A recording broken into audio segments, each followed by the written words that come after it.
So you heard where the event happened, where I was attacked and assaulted by the police at 3/22/2017. Now, as you can see, I pulled a similar car, almost the same size, into the spot where I was at. Now, you see where the car is. You see where I'm standing at. I'm there with my cane in front of me. Now, if you open that door and you pull a person out of the car, you can see the ground is at a slope. But I was snatched out of the car and I was thrown out of the car. I landed right here. I'm right here on the concrete as the police knee me, kick me, all type of shit. I'm bleeding out of my eye when I'm done. Now, I'm cuffed right here. Officer Deputy Marcos pulls up after that. Bam. He's standing over me, screaming, "Get up, get up, get up." I says, "I can't, my back." So he helps me up. Davita and Lindsay are over here, right out, not too far, probably a couple right over here on the sidewalk. Like a little further over this way. It's out the frame, but just a little bit over, because Cosby pulled up and he saw them attacking me and he cursed them out. So I'm arrested right here on the ground. Right here on the ground. That's where I'm thrown to. The police car is right here. I'm walked directly right there to the police car. I'm put in the car. Now, they show us being there on the fake video for about 45 minutes. The event barely took 2 minutes. I was at gunpoint in 36 seconds. They beat in my window. I called Mike Cosby, the fireman, who stays right around the corner on Illinois Street, 126. Ring camera on the front of his house. He zooms around here. Saved my life, I have to say. But he lied in court and said that he didn't see it happen. He was charged with a CCW and his 2 times the limit, over the limit, being drunk. Now, the only reason why all this shit happened was when I come from the doctor, right? I was over Cosby's house, his AKA Cop. That's his nickname because his brother was an ex-police chief, so they call him Cop as a joke. So we all call him Cop. As you can hear in the video when I was being attacked, I was saying Cop, meaning I was talking to him, not to the police. I was talking to Cop, which is Mike Cosby. His brother's ex-police sergeant, Pontiac Police Department. His nephew is Damon Dorkins, current deputy sheriff, who brought him in and wasn't even on the scene of the arrest. But the reason why I ended up at the store, right? So I come from the doctor. It's like I'm at Mike Cosby's house at 2 o'clock. I'm talking to him about steroid injections that I might have to get. So he tells me that he had to get steroid injections before because he had a car accident and he was represented by the same attorney that we had, crooked ass Kenny Burch. So Kenny Burch got him $70,000. So make a long story short, I have a doctor's appointment at 3:30. So I leave his house about 3:15. I drive to my doctor's appointment in Troy. I go to see the pain specialist at the Wayne State Pain Medicine Facility. So after that, I come back to his house. It's about 4:56, I think, when I pull up. Right when I get to his porch, Mike Cosby is on his way out the door.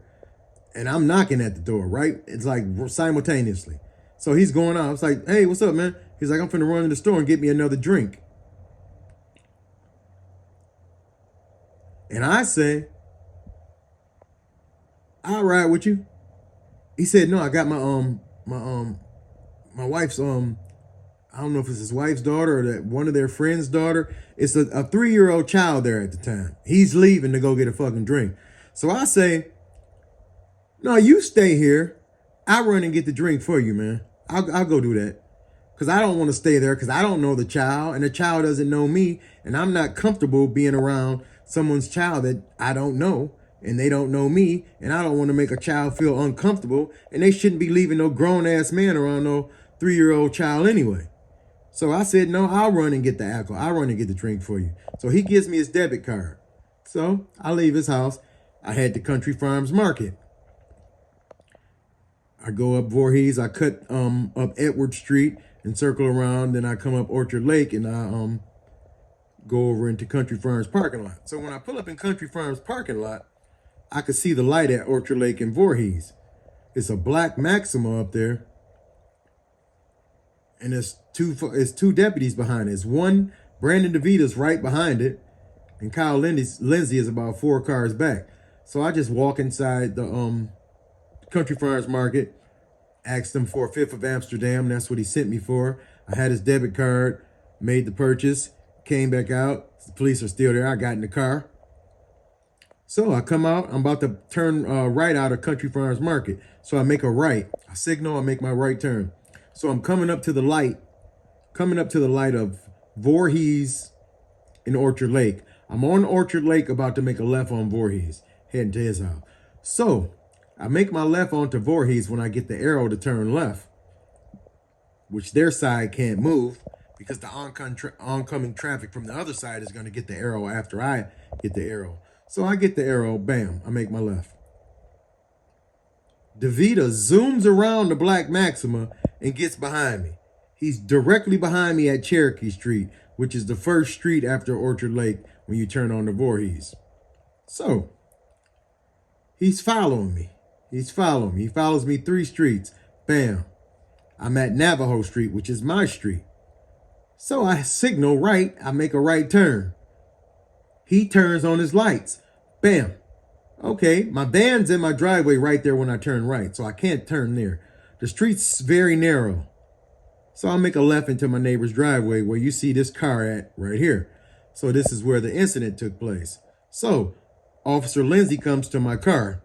He says, "Do you know why I pulled you over?" I said, "No." He said, "Because you have no insurance or registration." I said, "It's in the glove box."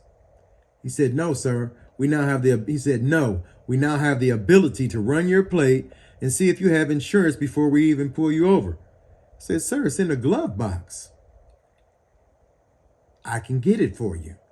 I reach towards the right. I just linked towards the right. Like I was going to get the insurance and show him. He pulls out his gun and says, "Hands on the steering wheel." He's got his 9mm gun locked and loaded, pointed at my face.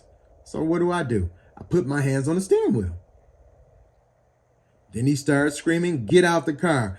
Get out the car." I'm not moving. I got my hands on the steering wheel. I'm scared to death. I'm not moving. I'm like, what the fuck is going on? You zoomed around a car. You followed me home. I haven't done anything. I'm in a panic. I blew the horn, hoping my neighbors would look out the window here. They saw the event. The other neighbor right here on the other side, they saw the event, but nobody came outside. So I'm still at gunpoint. He's screaming, "Get out the car, get out the car, get out the car." I keep my hands on the steering wheel. He grabbed something and started beating in the fucking window. Boo, boo, boo. Went on for about a minute. So while he's smashing the window shattered. Glass hit my face. I'm bleeding out my face. I lean over to the side, over the console. I lean to the right. I lean my seat back a little bit, and I lean my head behind the passenger side seat. So just in case if he decides to take a shot in the door through the window, he don't fucking hit me in the head or the face. So I've called Mike Cosby. He answered the phone. He's like, "What's that noise?" I was like, "The police are beating in my window. I think they're going to kill me." He was like, "Who?" I was like, "The Oakland County Sheriffs." He's like, "Where you at?" I was like, "Right in front of my house." Being that he stays on the street over, which is right here and this way, up the hill, Illinois Street, he flies around this way and comes up Voorhees this way and zooms up to Navajo. He comes up here while I'm getting beat at right here on this sidewalk and screams and yells at the police and says, "You can't fucking do that," in his voice. So he screams that. DeVita and Lindsay come his way while Marcos has me on the ground and helps me get up. And, then all the shit just happened. But it's no way he wasn't in the video. He was standing right here on the fucking sidewalk. The other cruiser was right over here, facing this way. So he's standing directly in front of Officer Lindsay's truck. So how in the hell is he not in the video? So he lies in court and says this and that. They say, oh, the angle of this and the angle of that is the reason why he wasn't in there. They a damn lie. That nigga was in the video all day. So thank God my son captured the video from my front door. I have the video. Every attorney I went to refused to show that video to the courts. So I sent that video to the court with my affidavit. They sent it back, but they kept the USB stick that the video was on. So they have the video evidence. I have multiple copies also, but they have the video evidence. And it's a crazy situation because, as you can see, you look at this house, you can see the bricks. You can see the white grout in between the bricks. On the deepfake video, you don't see any of that. As you can see, these trees in the background, right? You see 1, 2, 3, 4, 5, 6, 7, 8, 9, 10. On the deepfake video, you only see 5 of those. 5. On the deepfake video, as you can, I don't know if you can see up here on top of this house over here, there's a silver plate right here. See this? You see the silver plate that's right up there on the roof?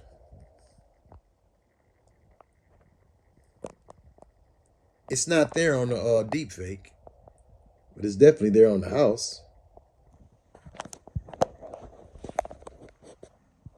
And it's just a crazy situation. They entered a deepfake in the computer because they whooped my ass something bad. I was bleeding out my eye. My thigh, I couldn't even fucking walk. So the deepfake video doesn't even show us going into the garage where they arrest you at and into booking. That's another red flag. I'm going to pull up the real video today and we're going to go over it. I'm going to expose everything that they did wrong. And it's a lot. The video has like 300 and something edits. What in the hell do you need to edit a video 300 and something times if I'm guilty? What am I guilty of? They said I didn't use my blinker turning into this driveway. Yeah, damn lie. I use my blinker every time. Police, you follow me for a minute. Take me a minute to get 0.3 miles from Country Farms Market to my home. I made my blinker turn. I used my blinker when I turned right onto Navajo. You're directly behind me. I'd be a damn fool. Who wouldn't use their damn blinker when the police is directly behind them? I use my blinker always anyway because I've been a chauffeur and I've had jobs where I've worked for companies where I worked for Miss Dig for SM&P where we used to mark the utilities and we had to go out and mark the utilities for certain high profile construction at high profile construction sites. So I know how to drive. I always use my blinker. But for them to say I didn't use my blinker turning into this driveway, it was all a setup. I'm going to get to the setup of how it all went down. I'm going to get to the setup real soon. I'll see you guys in the next video. I got to run out of here to the Freedom of Information Act. I just got an email. They got some more discs for me. I got the new disc of some other events that transpired on our street so it can show the true visual in contrast to the deepfake. See you guys in a minute. Peace and love and exposure.